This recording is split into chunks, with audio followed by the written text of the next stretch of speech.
प्रिय दर्शक, नमस्कार। मोटिवेशन पाठशाला के इस पहले पाठ में हम आपका स्वागत करते हैं।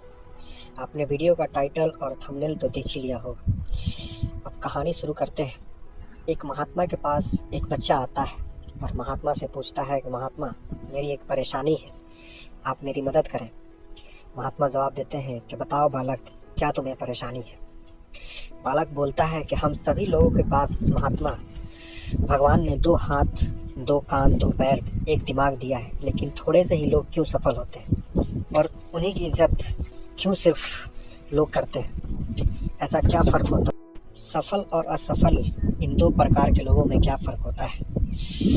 महात्मा बालक की परेशानी सुनने के बाद महात्मा थोड़ी देर मुस्कुराते हैं और फिर कहते हैं कि सफल और असफल व्यक्ति में बस एक आदत की फ़र्क होती है और वो है सकारात्मक सोच, यानी पॉजिटिव थिंकिंग।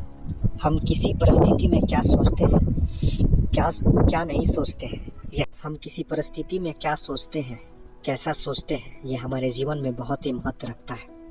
महात्मा इन सभी बातों को बताने के बाद फिर भगवान राम के किस्से सुनाते हैं। महात्मा कहते हैं कि भगवान राम को जब उनके पिता राजा दशरथ ये कहते हैं कि राम, तुम्हें वनवास में जाना होगा, तो राम अंदर ही अंदर बहुत प्रश्न होते हैं।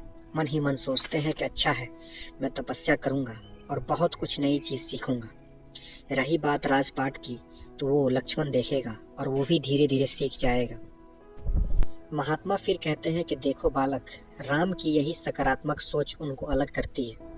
वो वहाँ चाहते तो सोच सकते थे कि मेरा राजपाट लक्ष्मण को मिल जाएगा और मैं वनवास में रहूँगा, लेकिन उनके लिए ये बुरी खबर, उन्होंने उसको सकारात्मक सोच में बदल दिया।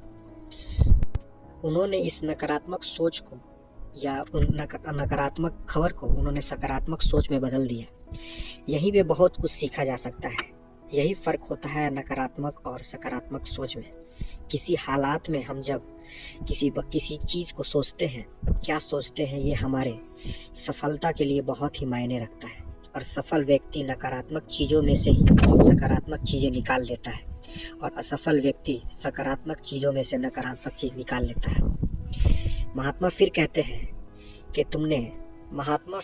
हैं कि सकारात्मक सोच का मतलब ये नहीं हुआ कि हम हमेशा सकारात्मक सोच रहे हैं या हर काम में सकारात्मक सोच रहे हैं। सकारात्मक सोच का मतलब हुआ कि हम किसी ऐसी परिस्थिति में, ऐसे हालात में भी हम अपने आप को पॉजिटिव रखते हैं, सही चीज़ें सोचते हैं।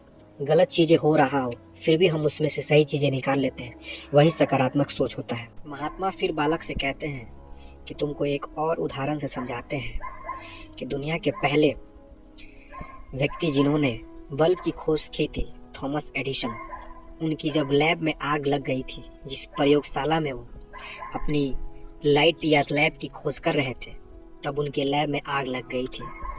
लोगों ने सोचा कि अब तो थॉमस एडिसन पूरी तरह से बर्बाद हो गया, क्योंकि पूरी आग लगने के बाद उनका पूरा लैब, पूरा प्रयोगशाला जल के राख हो चुका था। लेकिन थॉमस एडिसन अपने बेटे से कहते हैं कि बेटा जाओ, माँ को बुला के लाओ। जब माँ आती है तो बोलते हैं कि देखो, आज तक ऐसा आग तुमने नहीं देखा होगा, ये देख लो। थॉमस एडिसन अपनी वाइफ से कहते हैं कि ये आग सबूत है, हमारी सारी नाकामियाँ जल के राख हो गई है और कल से हम नई शुरुआत करेंगे।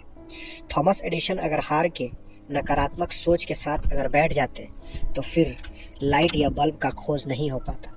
उन्होंने फिर सकारात्मक सोच के साथ फिर अगले दिन से शुरुआत की। इसी को हम बोलते हैं पॉजिटिव थिंकिंग, सकारात्मक सोच।